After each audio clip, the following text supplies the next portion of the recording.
Hey guys, tonight we're crawling barefoot across a creaky wooden floor in an ancient Korean hanok house where the wind bites through the paper walls, but your feet stay warm. Strange, right? You've barely cracked open your eyes and the soles of your feet are already toasty like there's a sunbeam trapped under the floorboards. Spoiler, there isn't. There's just smoke, lots and lots of very intentional, very historical smoke. You'll probably last 5 minutes before you trip over the raised threshold and burn your breakfast rice. But no matter, you're here to explore, not to survive. So before you get comfortable, take a moment to like the video and subscribe, but only if you genuinely enjoy what I do here. And as always, let me know where you're watching from and what time it is there. I love seeing how far these sleepy stories travel. Now dim the lights, maybe turn on a fan for that soft background hum, and let's ease into tonight's journey together. You're lying on the floor. Not on a mattress, not on a couch, on the floor. But it's warm, strangely warm.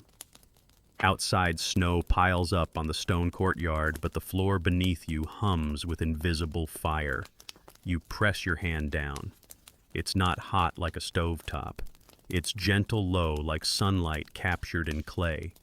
This is no accident. This is Ondol, the ancient Korean underfloor heating system that has quietly, efficiently, and smokily warmed bodies and souls for over 2,000 years. The house creaks. A rooster shrieks somewhere past the sliding paper doors. You blink slowly, taking in the wooden beams above your head, the rice paper walls rippling faintly as the wind sighs through the cracks. This isn't a dream. This is winter in the Joseon dynasty, and your foot is dangerously close to a hot stone slab. Someone slides open the door. A servant maybe, or a family member. You're not sure. They bow politely, point to the breakfast corner, and vanish before your brain catches up. You sit up slowly. The air above is cold, but the floor stays kind. You shuffle across the room in socks, trying to trace where this warm magic starts. At the far end of the house, a small hearth is lit. Not in this room, but beneath it. Or beneath another room that connects somehow. You smell smoke, but there's no fire here. The embers live in another room entirely. What you're feeling isn't flame, it's radiant heat. Smoke-fed and stone-carried. This is a system of flues vents and carefully laid stones engineered to move heat horizontally, not vertically. And it works. Your feet are now your thermostat. Walk far enough and you'll find a cold patch. That means the fire hasn't reached there yet, or the stones need relaying, or someone forgot to stoke the coals. You crouch and place your hand down. Warm. Move a meter forward. Cooler. Another meter. Cold. It's like walking through a temperature map painted by smoke and time. This is no small thing. In ancient Korea, Ondol wasn't just a luxury. It was essential. Winter temperatures dipped low, often below freezing, and people lived close to the ground. They sat, ate, and slept on the floor. Without heat, life was brittle. But with Ondol, rooms became havens. Walls could rattle, roofs could groan, but the floors never betrayed you. You wonder who invented this. Some clever peasant. A curious Mason scholar still argue whether the system began in the Bronze Age or earlier. Archaeological finds in Manchuria suggest early flue channels as far back as 1000 BCE. But the Koreans perfected it. They didn't just invent heated floors, they made them culturally central. The smell of morning rice cooking pulls you further. You peer down a narrow hallway. There's the kitchen where a woman stirs a pot over a fire built into a low brick chamber. You recognize it now. That's the source. That's where the heat starts. From there, the smoke doesn't rise. It travels sideways, sneaking through hollow spaces beneath the floors, heating them before finally escaping through a chimney tucked at the outer wall. You reach the doorway of the next room and pause. The warm air clings to your skin. Your breath fogs in the cold room beyond. This is the line, the edge where Ondol ends. You step back. Back on your slab, you settle in. Someone brings you tea, steaming, fragrant, earthy. You thank them. They don't reply. Maybe you're not really here. Maybe you're just dreaming this, your feet warmed by ghosts and flues and 2,000 years of careful engineering. Either way, you're not cold. Not anymore. You shuffle toward the warmth socks brushing against smooth stone slabs. You're following the heat now like a lizard with purpose. The servant you glimpsed earlier has vanished, but the smell of wood smoke remains curling around the corners of the hall like an old memory. It's quieter here. You duck beneath a lintel, careful not to bang your head, and find yourself standing at the mouth of a kitchen. It's not quite what you expected. There's no blazing fire, no roaring hearth. Instead, it's a compact space built low to the ground with a chimney that doesn't go up. It exits horizontally, snaking toward the far end of the house. You crouch and peer inside the firebox. Glowing embers wink back at you from beneath blackened logs. Above them, a cauldron rests on a metal frame, quietly burbling. Breakfast is on its way, but that's not what you're here for. You press your hand to the floor just beyond the firebox. Warm. Warmer than the floor you left. This is where the fire begins. Or rather, where it's aimed. The system's genius lies in what comes next. You crawl, yes, crawl around the side of the kitchen, drawn by curiosity and a sudden lack of adult supervision. Beneath the house, you find the flue channel's low tunnels just big enough to permit the crawl space of smoke. Not wide enough to walk in, not high enough to stand in.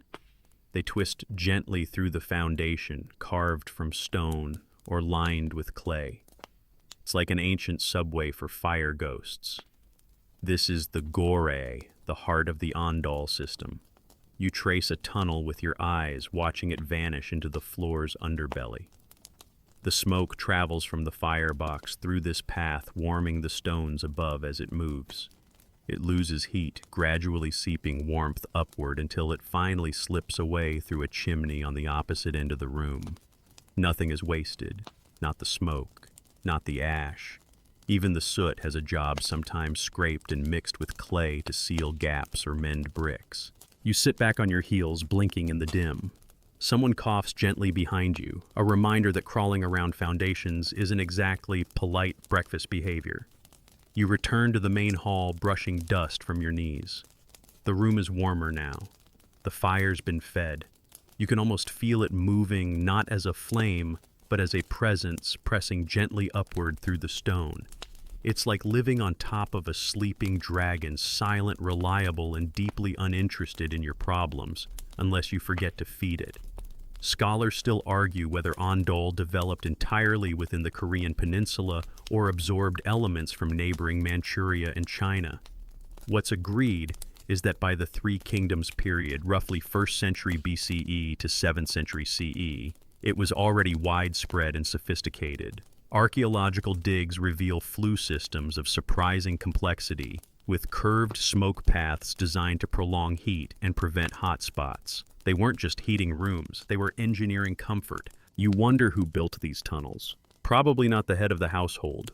More likely it was laborers, craftsmen with singed hair and soot-streaked arms crawling through the cold clay of construction sites, laying the foundation for generations of warmth.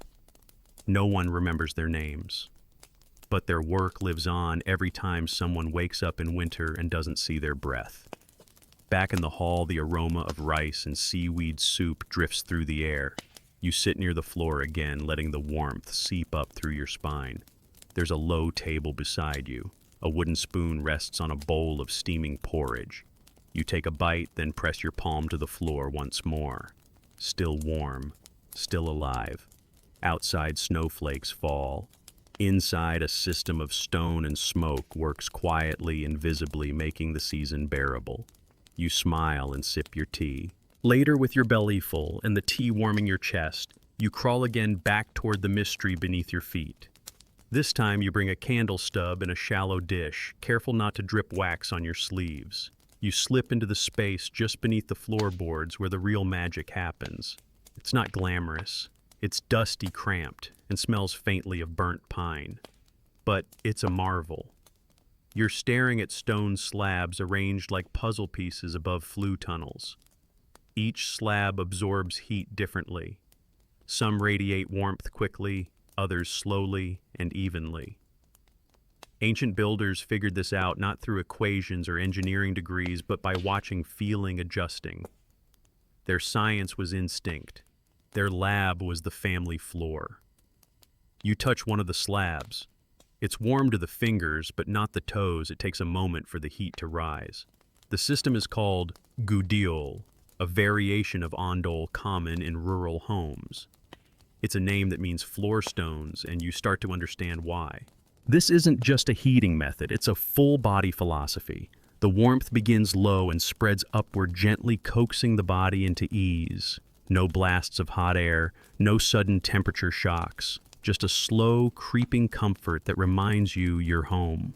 You scoot further down the channel and find something unexpected, an old wooden lid covering a junction where 3 smoke paths meet.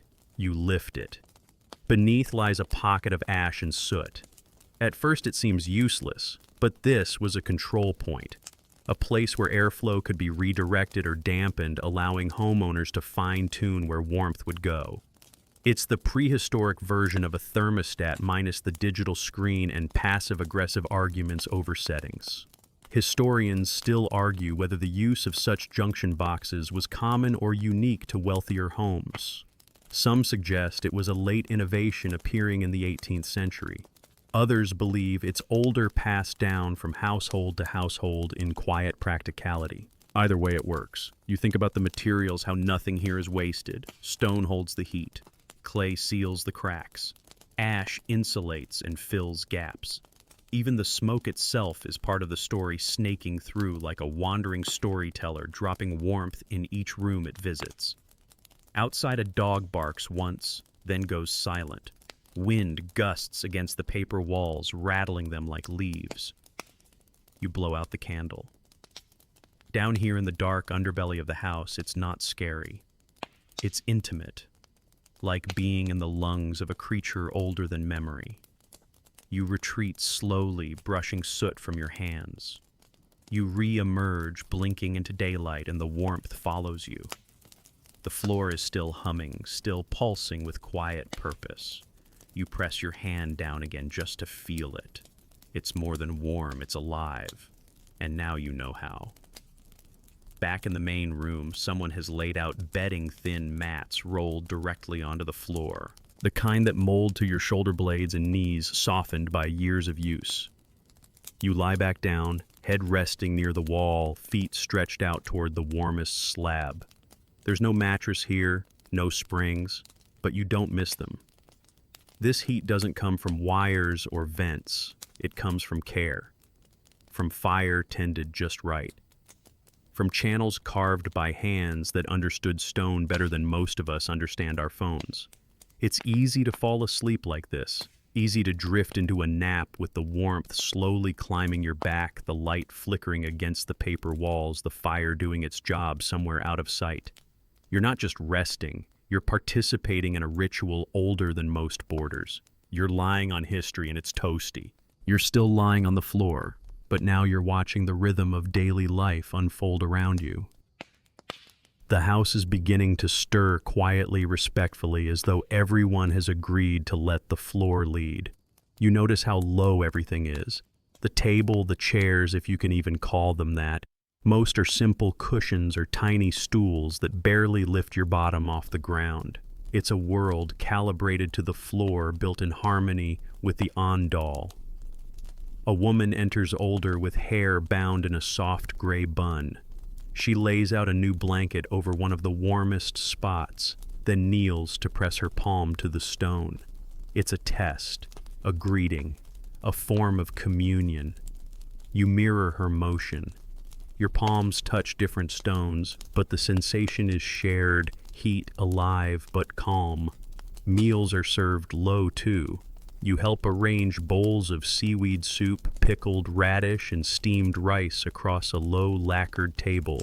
Your legs tuck beneath you, knees brushing warm stone. It's awkward at first, but your body adjusts. Everyone's posture is slightly forward engaged yet relaxed. The warmth from the floor encourages stillness, discourages rushing. Even the soup seems to steam more slowly here. You slurp quietly. The warmth spreads inside and out. Someone laughs softly at the way you hold your chopsticks. You laugh too. The room smells like sesame oil and pine smoke. A baby crawls past, gripping a rice cake in one hand and a parent's sleeve in the other. Every motion seems to acknowledge the floor not as background, but as the axis of the home. You wonder what it's like to sleep here regularly. Not once as a guest, but nightly as a habit. Do your dreams bend with the heat? Do your thoughts drift slower? You're told people rarely used thick bedding in traditional homes. Just a few padded layers laid directly on the warmed stone. Enough to soften, not to insulate. Too much cushion and you'd lose the benefit of the radiant heat. At night, people would gather their mats and place them strategically. The elderly got the warmest spots closest to the kitchen hearth. Children sprawled at the periphery, parents in the middle. There was no central heating, only central thinking. The floor again dictated the rules. You lie back again, testing this theory. The mat crinkles faintly under your head. The stone is warm, but not hot, like a living body beside yours. You imagine generations of people drifting off like this, their breathing sinking with the quiet crackle of a fire they can't see. Scholars have noted how this intimate connection to the floor may have influenced Korean customs, bowing low, eating communally, sitting close. When your heat source is shared and low, your posture adapts. You move deliberately. You stay grounded literally and culturally. Historians still debate whether the floor-centered lifestyle emerged purely from the Ondol's heat, or whether it reflected deeper philosophical roots in Confucianism and Buddhism. Was the warmth shaping the culture, or the culture shaping the warmth? Most likely both. You close your eyes for a moment. Outside, a bird chirps once, twice. A pine cone drops onto the courtyard stone with a quiet thunk. Inside, time holds its breath. The floor continues its quiet work, no bursts, no whistles, just the steady release of fire's memory. There's a knock on the outer gate. You sit up, stretch, and rise slowly. The heat lingers along your calves, encouraging you to stay low. But curiosity wins. You slide the wooden door open and sunlight floods the room. Beyond the threshold, a neighbor stands holding a bundle dried herbs and thin reeds for reinforcing the kitchen flues. You accept them with a bow, marveling at how these small trades fuel the system. There's no HVAC technician, no thermostat war, just neighbors' stone and smoke. You walk together toward the back of the house where the chimney juts out like a modest tail. It's warm to the touch, but not scalding. The smoke curls into the air slowly, lazily, as if it too is in no hurry. Your companion points to the chimney cap, a flat stone balanced across the top designed to deflect rain and downdrafts. It's an old design unchanged for centuries. Simple, effective. You nod and offer to help patch a crack in the flue with clay. Your fingers sink into the cool mud, smearing it carefully into place. Later, when you return inside, you realize the air smells different, cleaner somehow.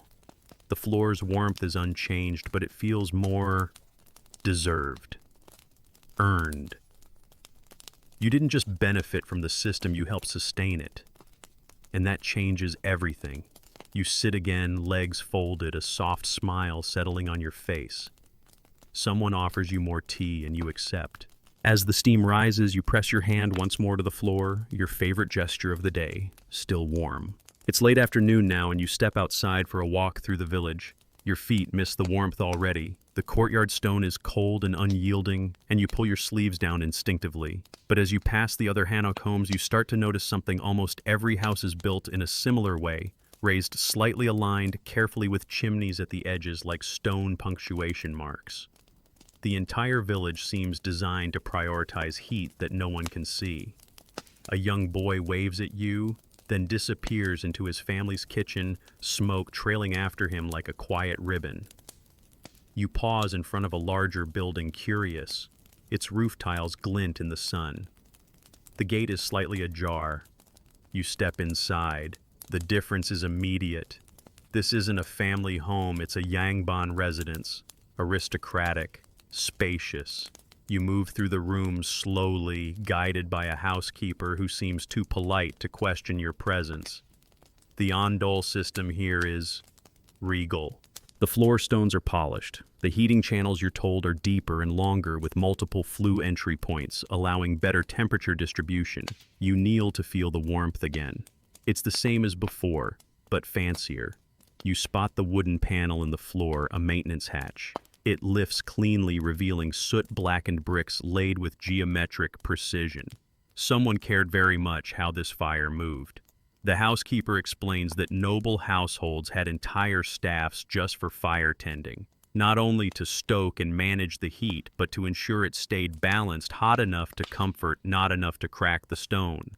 A single misplaced ember could change a room's mood for hours. You pass into a sleeping chamber with embroidered bedding rolled neatly in a corner. The light here is golden, the silence respectful. In this room, the ondol isn't just heating, it's hierarchy. Elders slept closest to the warmest panels. Guests, if honored, were placed near the fire path. Servants. Usually above the cooler flue ends, or not inside at all. You sip barley tea and absorb the layout. Everything is designed in relation to fire, who controls it, who feels it, and when. Warmth isn't equal. It's distributed like respect, like inheritance. It shapes the social spine of the home. Outside again, you head toward a more modest house. A thatched roof structure near the edge of the village. The floor is still raised. The chimney still whispers, but the heating system here is humble. One firebox, one flue, one room warmed at a time. The family cooks, eats, and sleeps all in this space because it's the only part of the house that stays warm. You sit with the matron of the house who's stoking the hearth with pine branches. She talks of winters where the firewood ran low, of children huddled together, of tricks like drying socks under bed mats to keep toes from freezing. Her hands are gnarled, soot-streaked, but deft. You realize she knows her flue system like some know prayer.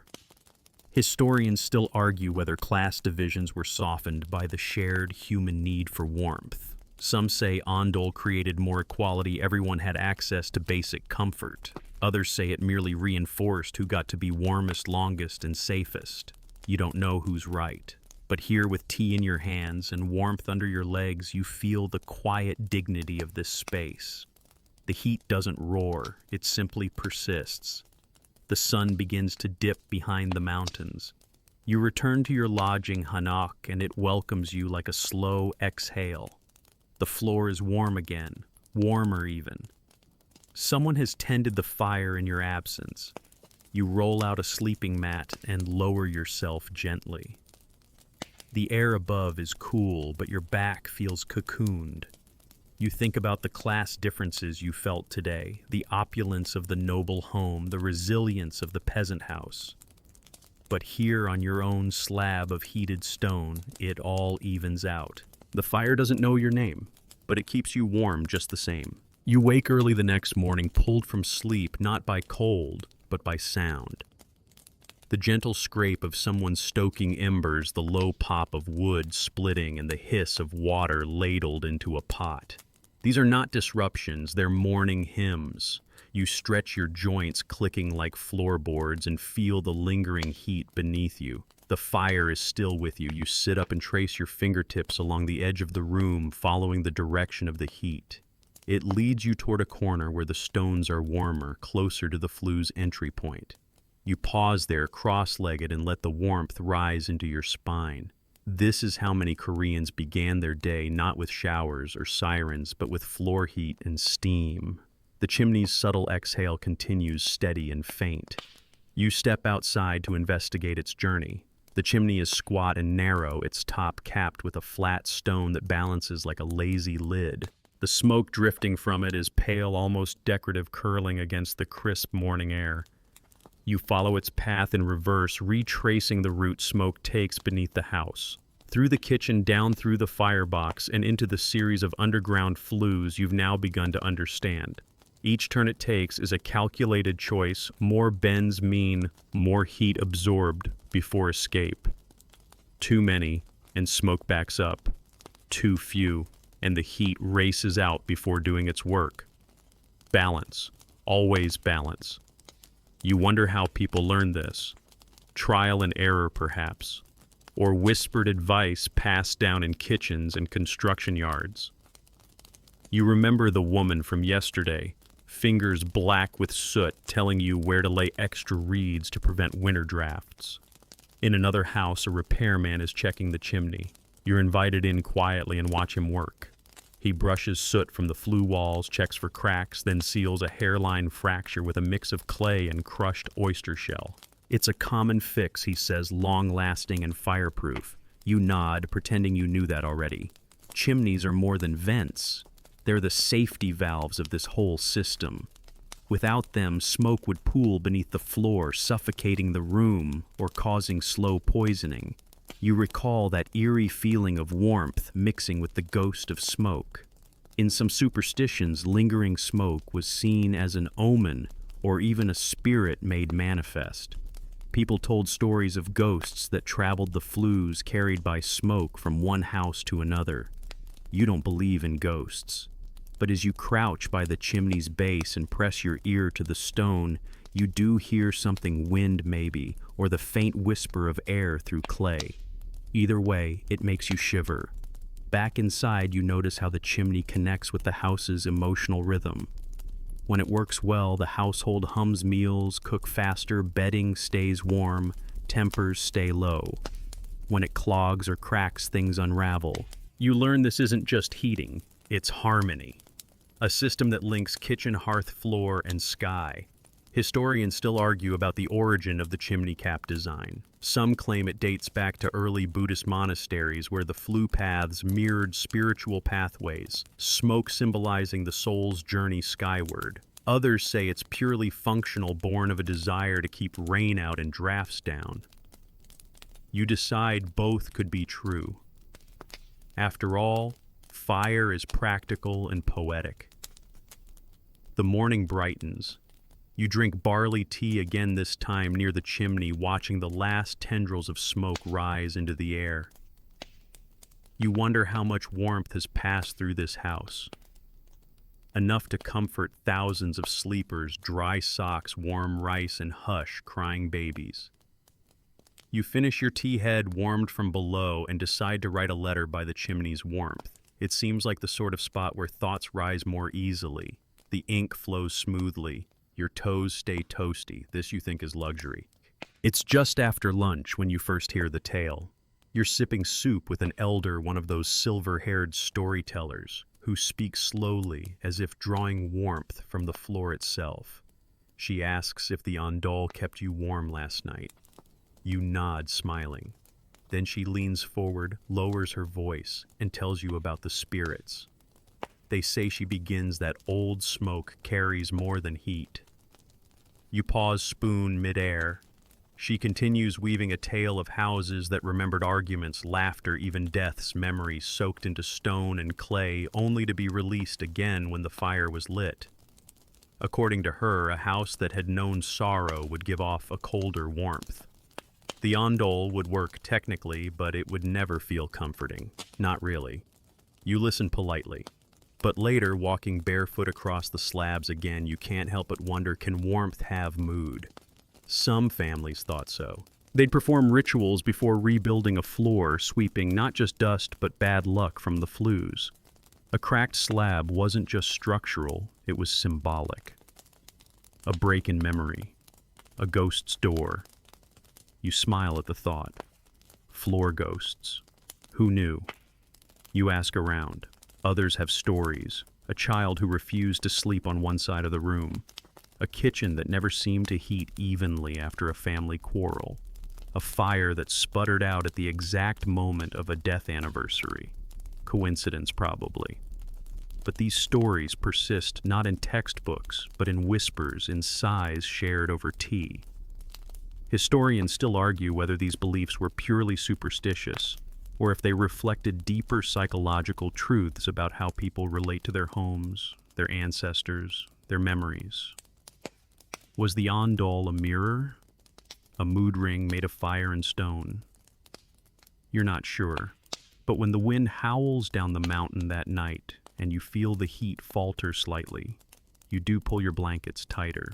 Later, someone explains how some families placed lucky charms inside their flue paths, copper coins, small scrolls, even animal bones, not for function, for feeling.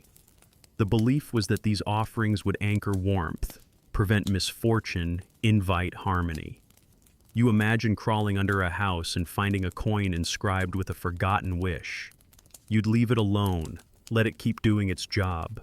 You help sweep ash the next morning. As you stir the embers, a small clump of soot dislodges from a flue bend. Behind it, tucked into a crevice, is a tiny red string tied in a knot. You freeze.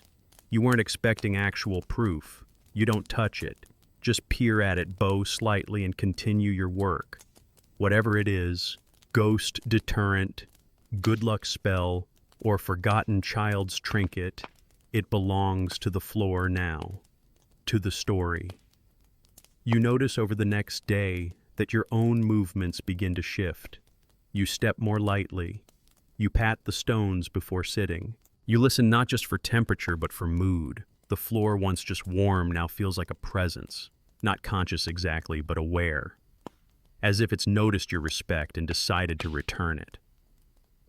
That night you sleep with your hand beneath the blanket palm pressed to the slab. You dream of smoke moving like ribbon through stone tunnels, carrying whispers you can't quite understand. You wake smiling. You find yourself drawn to the kitchen again, not out of hunger this time, but curiosity. The more you understand ondol, the more you realize its origin is here beside the hearth. The kitchen isn't separate from the heating system. It is the heating system. And in a world without central boilers or radiators, this arrangement is nothing short of elegant. The fire that boils soup is the same fire that warms the sleeping chamber. Efficiency born from necessity. You crouch beside the old woman who runs this kitchen, her hands swift, her eyes kind. She's feeding pine branches into a firebox no larger than a suitcase, yet somehow this modest blaze heats an entire wing of the house. She explains that this is a gunji, a combined stove and flue structure. The bottom half is for cooking, the back funnels smoke into the underfloor channels. It's a dual-purpose marvel, a kind of ancient multitasking warming rice and bodies in one go. You lean in to examine the structure. The firebox opens toward the cook with iron brackets that hold up heavy pots. Behind it, the smoke escapes sideways, slipping into a long, low tunnel beneath the kitchen wall. The placement isn't random. Builders angled the firebox to direct the most intense heat under the sleeping quarters, especially for elders. Rooms meant for storage or guests received the tail-end warmth. You realize that meals and comfort were designed together. A dish took as long to cook as the room took to warm. Women planned recipes around heat flow, a long simmering broth that meant a toasty night, quick fried veggies. The floor might cool before bedtime, the timing of nourishment and rest entirely linked. Children learn to read the fire like a book. You see one now, no older than 6, feeding sticks into the flame with the precision of a seasoned apprentice. He squints, adjusts the airflow with a wooden flap, and nods with approval when the smoke tucks neatly into the flue. You ask the elder if food ever burned because the flue was misaligned. She laughs. Food always burns if you're careless. That's not the flue's fault. She lets you stir the pot. The ladle is heavier than you expect. The soup releases a fragrant steam kelp soy scallion and something earthy you can't quite name. The scent fills the room. You wonder if the floor smells it too. Outside, the snow is beginning to melt into patches of slush. The air is still sharp, but the house holds its warmth. You feel it even as you move through the hallways, the way the kitchen has sent its gift through the walls and floors. You step lightly, mindful of the zones that heat reaches first. It's like watching warmth walk through the house before you do. Historians still argue whether the agunji came before or after the more elaborate ondol designs. Some say it was an adaptation, a rural cousin to palace innovation. Others believe it was the original, the core from which everything else evolved. What's clear is that this little stove did more than feed people. It structured their days, their rooms, and their rest. You sit with the family for a midday meal. The table is warm, not because it's heated directly, but because it's placed on the right slab at the right time. The rice bowl is hot to the touch, and you're grateful. The stew is rich and filling. Someone jokes that the fire made it extra loving today. You help clean up afterward, wiping bowls, folding cloth napkins. You pause at the firebox and give it a nod. It doesn't respond, of course, but you feel it anyway, that quiet thanks exchanged between a guest and a source of heat older than memory. Later, as you nap again on the floor, your head resting near the wall, warmed by the morning stew, you feel the full loop. Fire to food, food to warmth, warmth to sleep. You drift off, smiling stomach, full feet, warm soul quiet. The next day you witness something new. A family preparing for Solnal Lunar New Year. There's a different energy in the air, faintly electric despite the snow. Everyone is busy sweeping, washing, folding, and polishing. You're handed a brush and a cloth, no instructions needed. The message is clear: the house must be cleansed, and not just on the surface. You begin with the floor, naturally. A warm cloth dampened with herbal water, mugwort, and pine slides across the stones. You press lightly, respecting the heat still pulsing from below. The process feels almost ceremonial. You aren't just cleaning, you're resetting, preparing the house to receive a new year. The elder explains as you work, the ondol must be purified, not extinguished but gently reawakened. Ashes removed from the firebox, flues cleared with bundles of reeds tied like soft brooms. This isn't just maintenance. It's spiritual hygiene. A warm floor cannot carry old dust into a new season. Later, a young woman lays fresh mats over the heated stones, humming as she works. The air smells like steamed rice cakes and burning pine needles. Children dash through the house, laughing occasionally, warned not to step too hard near the firebox. Everything is mindful. At one point, the fire is briefly extinguished. A moment of pause. No warmth from below. Just a memory of it. The house doesn't shiver, but it holds its breath. Then just before dusk, it begins again. The agunji is restoked. A few careful twigs, a twist of paper, then the low woof of fire catching. The elder kneels and murmurs something you can't quite hear, a wish. A prayer, a recipe. Hard to say. You follow the smoke's return through the house. It moves like a guest, quiet but undeniable. Within minutes, the floor warms. Not a wave, but a slow tide. The family presses their hands down as if greeting an old friend. You do the same. The heat says, "We begin again." That night, a ritual meal is served. Not extravagant, but abundant. Each dish has meaning: rice for health, greens for longevity, jujubes for sweetness. Everyone sits close to the floor, not just for warmth, but for unity. The heat below binds you all in an invisible thread. You notice the seating arrangement too. Elders closest to the kitchen wall, guests in the middle, children at the edges. The warmest stones are for those with wisdom and years. You feel honored to be in the middle, close enough to comfort, far enough to observe. Historians still argue whether this ritual warmth reinforced hierarchy or softened it. Some say it was both a structure that respected age, but also distributed care. You agree. Warmth can be many things at once: gift, resource, philosophy. After the meal, a small firework cracks outside. A child squeals in delight. Inside, the room glows with quiet joy. You sip sweet rice punch head resting on your palm floor, warm beneath your sleeve. You realize this warmth isn't passive, it's earned, maintained, shared. The ondol is not a machine, it's a rhythm, one that echoes in the footsteps, laughter, and rituals of every home it touches. You lie down once more, hands on the stone, and breathe in. It smells faintly of pine rice and memory. The floor hums. So do you. You're sitting near the warmest slab in the house again, only this time it's not for comfort, it's for study. Around you, several young men are hunched over scrolls, quietly reciting lines of Confucian text.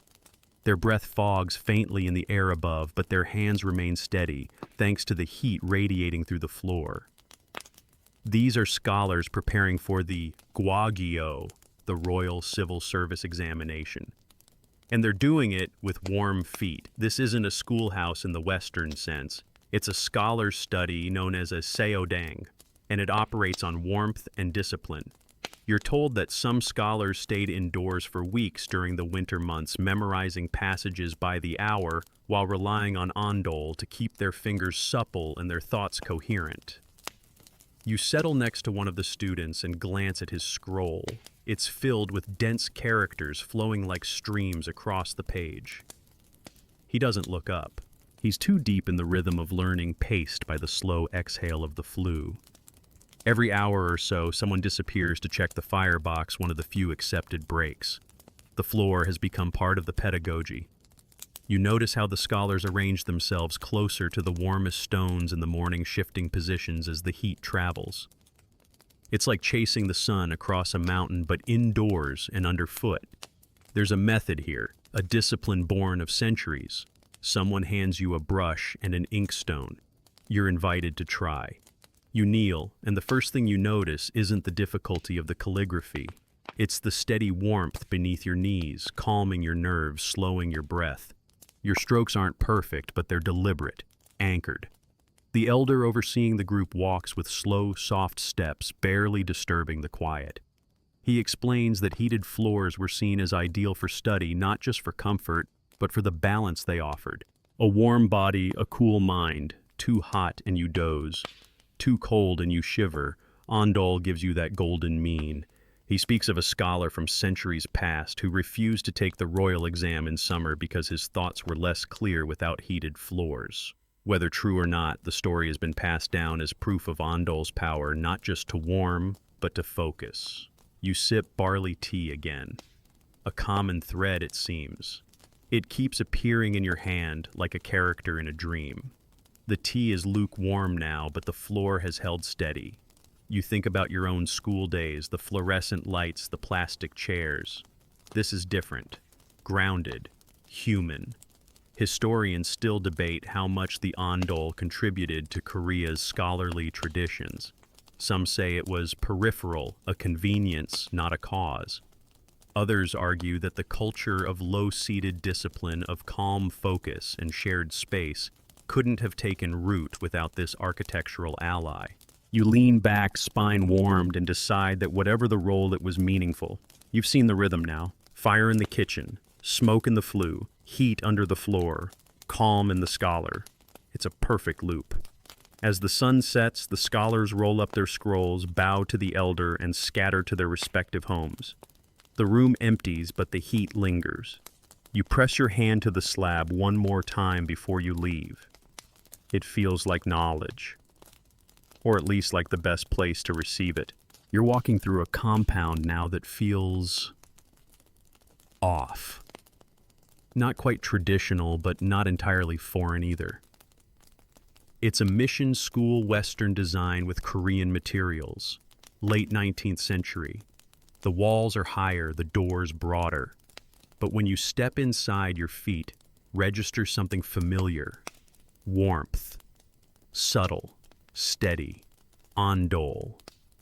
At first, you assume it's coincidence, maybe a holdover from earlier buildings. But then a teacher appears, foreign accent, tailored coat, and explains that yes, this school was built with underfloor heating at the insistence of Korean carpenters. The missionaries didn't understand it at first. Why put the fire in the floor, they asked. Why not use a stove? But after one winter, they stopped asking. You enter a classroom. Long wooden benches sit low to the ground. There's chalk on the walls, not scrolls. But the air has that same hum, the kind that doesn't come from machinery. just stone heat and smoke doing their slow work below your soles. The teacher gestures toward a back room, a dormitory for boarding students. It's sparsely furnished, rolled mats, wooden chests, a basin for washing. But again, the floor gives off that unmistakable warmth. You kneel, press your palm down. Yep, still on dole. You meet a young girl writing in Hangul. She grins when you sit beside her. Warm, isn't it, she says. Better than blankets. You nod. She's not wrong.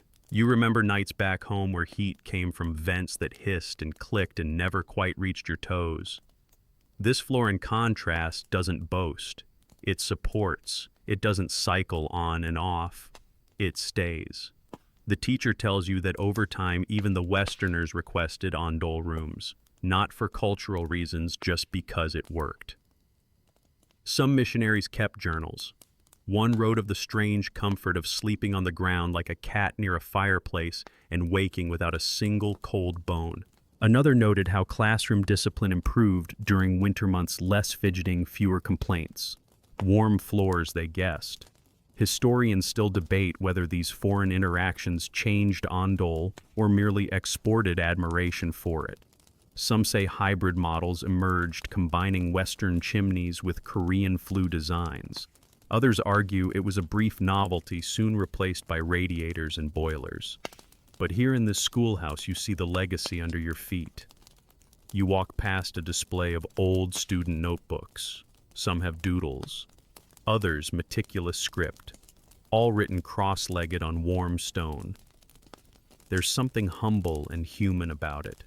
No desks, no chairs, just earthbound minds heating their thoughts one syllable at a time. You step outside into a courtyard and find a curious sight, an older missionary reading while perched on a low stool, socks-off feet flat on a slab, warmed by the kitchen fire. He glances up, grins, and says, "I still don't get how it works, but I like it. But I like."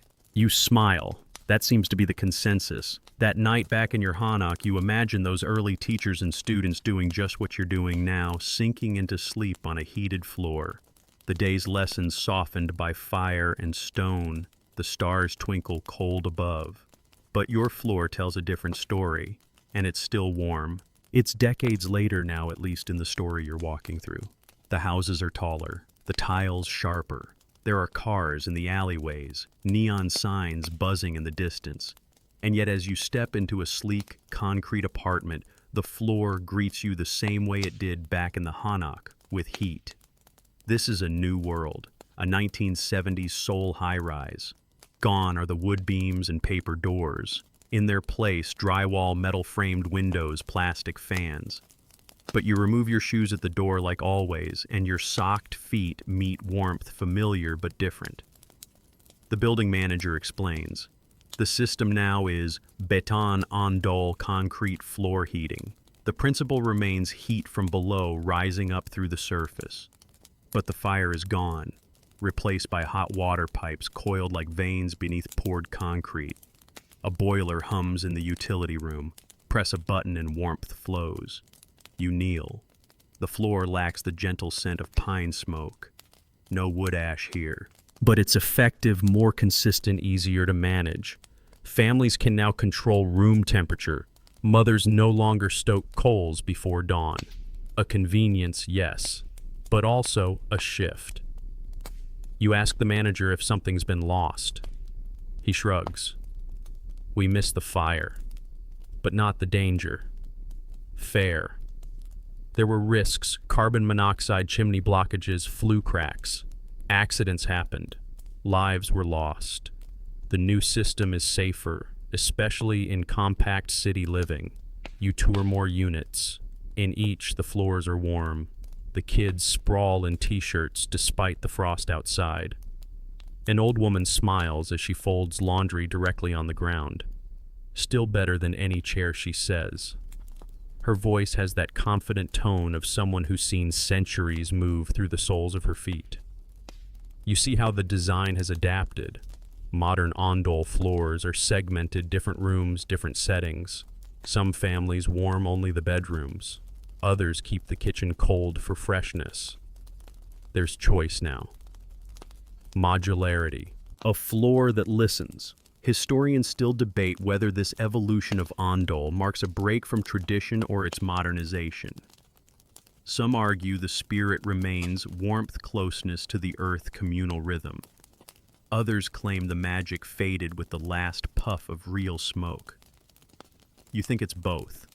The method changed. The meaning not so much. You sit in a living room sipping canned coffee with a middle-aged couple. They tell stories of childhood spent in smoky hanoks of grandparents rising before sunrise to tend the agunji. We didn't have alarms, the man laughs. We had footsteps. If you heard someone tending the fire, you got up. They tapped the floor fondly. This one doesn't need tending, just love. You like that. A different kind of ritual. You notice how the furniture still respects the floor. Low tables, floor mats, flat bedding. Even with concrete and plumbing, the culture hasn't risen far above the ground. You ask if they ever considered switching to Western-style radiators. They shake their heads. Why stand up when the warmth lives down here?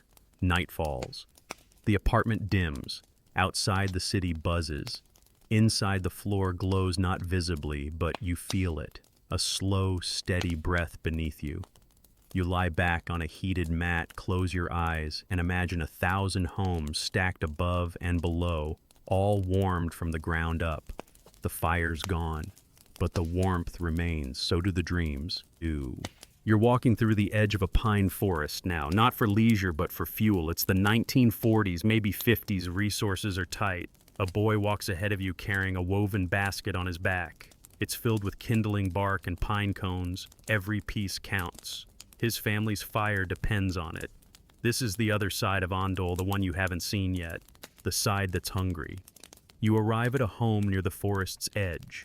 The house is modest, and so is its heating. One room, one firebox, barely enough fuel for the week. You kneel near the hearth, and it's clear the stones haven't been fully warm in days. The mother explains, "We have to ration. If we burn too much now, we'll freeze later." So they choose moments. 1 hour of fire at dawn, another after supper. The rest of the day, the floor remembers the heat, but just barely. You sit with them during their evening fire. A pot of rice simmers quietly, and the floor begins to soften beneath you. The heat feels more precious here, more alive. You can sense the trade-offs: wood for warmth, warmth for sleep. A system that once symbolized abundance now speaks in whispers. Later, you help gather twigs. The forest is sparse. Signs are posted. Do not overharvest. You ask an elder what happens when there's no more wood. He sighs. We improvise. Dried grass, animal dung, even paper if it burns long enough. You hadn't thought about that. The supply chain of warmth. For all its elegance, Ondol still feeds on fuel. And when the fuel runs out, so does the comfort. Historians still argue how this scarcity shaped post-war policies. Some say it accelerated urban migration, people chasing coal deliveries and apartment boilers. Others believe it inspired innovation, leading to the shift from agunji to electric panels. Either way, the forests bore the burden first. You return to the house with your bundle. It's small, but received with gratitude. The fire is fed carefully, just enough to warm a single room. You sit with the children as they huddle over their homework, breath fogging in the air above feet curled on thin mats. The heat rises slowly, like a promise kept. The mother tells stories of winters when the flue cracked and smoke filled the room, of nights spent under 3 blankets, floor cold as bone. But we never gave up the floor, she says. Even cold, it felt like home. You understand. Ondol isn't just about heat. It's about hope. A belief that tomorrow will be warm, that fuel will be found, that smoke will rise again. Before bed, you help sweep out the ashes, not with a broom, but a folded piece of bark. The girl beside you offers a candle stub. You light it. The flame flickers, casting long shadows across the hearth. You press your palm to the stone. It's already cooling. But for tonight, it's enough. You're standing in a modern apartment showroom now, all glass panels and minimalist light. The sales rep gestures toward the floor like a magician revealing a secret. Full electric ondol, he says. Zero carbon output if paired with solar. You nod half listening, but your feet are already busy. They know. It's warm. The floor feels different, smoother, more clinical, but the sensation is familiar. A low thrum beneath the soles like a whisper of heat. This isn't fire or smoke anymore. It's wires, coils, conductive mesh powered by electrons. A far cry from soot and pine logs, but the intent remains warmth from below. You kneel to inspect a section where the underfloor system is visible. Transparent panels reveal glowing loops snaking like veins through synthetic insulation. It's beautiful in a futuristic way. Efficient, programmable. The rep swipes a tablet and toggles zones on and off. Kids' room 28 degrees, kitchen 22, master bedroom off during the day. A symphony of temperature. You imagine a house playing these notes, warmth here, pause there, crescendo at bedtime. An ondol concerto written in digital code.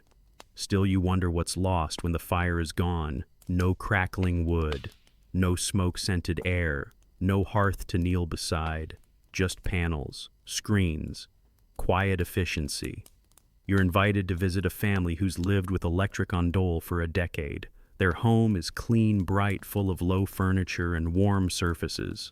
The father shows you his floor control panel with a hint of pride. The daughter, maybe 8, runs barefoot across the tiles. I love it when the floor is happy, she says. You raise an eyebrow.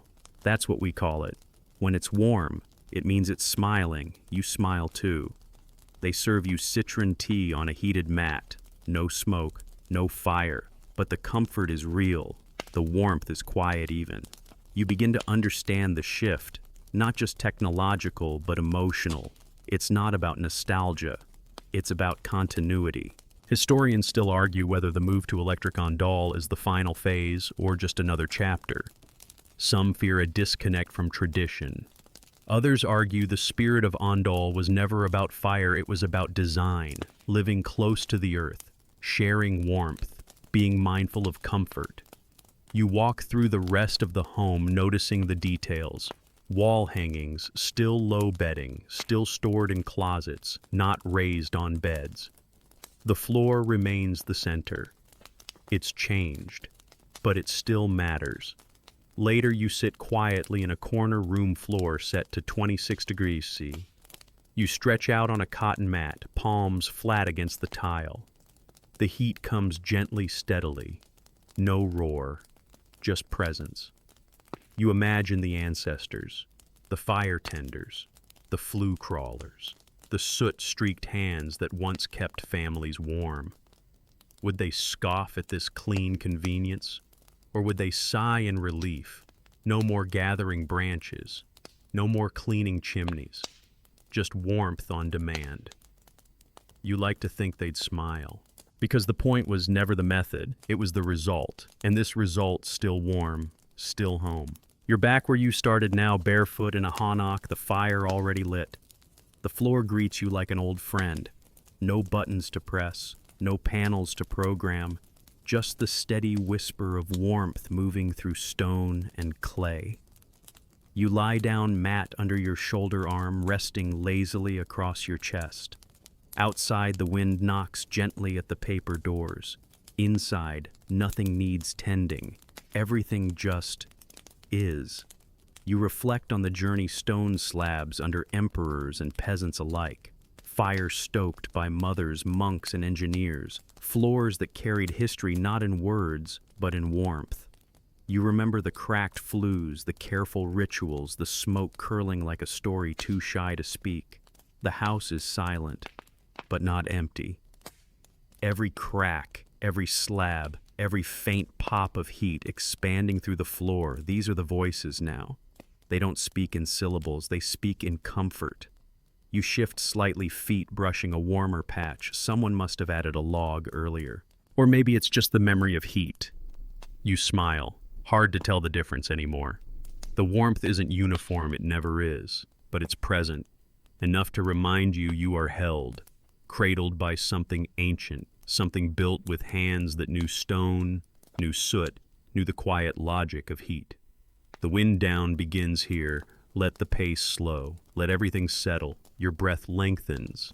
Your spine softens. The floor beneath you is not just warm, it's grounding. The heat rises gently like a tide that carries no urgency. You let it lift your worries one at a time until even your thoughts seem lighter. There is no more story to follow, no characters to meet, only the quiet company of a house that has known centuries. You press your hand to the floor one final time, still warm, still here, still holding you. End of script. Sweet dreams.